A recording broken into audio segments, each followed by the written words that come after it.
قیامت کا دن ہے، لوگ اپنی اپنی فکر میں ہیں، کسی کو مال کام نہیں آئے گا، کسی کو عہدہ کام نہیں آئے گا، کسی کو دنیا کی شہرت کام نہیں آئے گی، لیکن قرآن سے تعلق رکھنے والا خوش نصیب ہوگا کہ قرآن اس کے حق میں شفاعت کرے گا۔ تو ہمیں فیصلہ کرنا ہے کہ ہم قرآن کو صرف گھر کی الماری میں سجانا چاہتے ہیں یا اپنی زندگی میں بسانا چاہتے ہیں۔ قرآن پڑھنے والا اللہ کا خالص بندہ ہے۔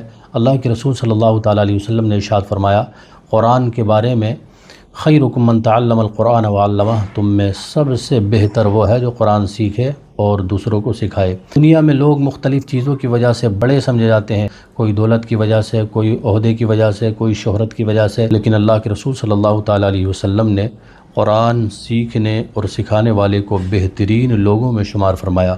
اس لیے اپنے بچوں کو صرف ماڈرن ایجوکیشن، جدید تعلیم نہ دیں بلکہ انہیں قرآن کی تعلیم بھی دیں۔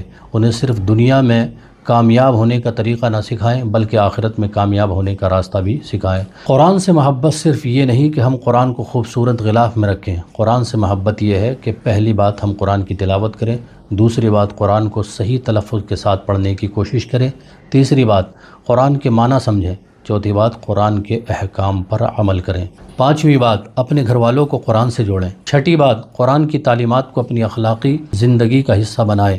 اگر قرآن ہمیں جھوٹ سے روکے اور ہم جھوٹ بولتے رہیں، قرآن ہمیں غیبت سے روکے اور ہم غیبت کرتے رہیں، قرآن ہمیں والدین کے ساتھ حسن سلوک کا حکم دے اور ہم والدین کو تکلیف دیتے رہیں، تو ہمیں اپنے قرآن سے تعلق کا جائزہ لینا چاہیے۔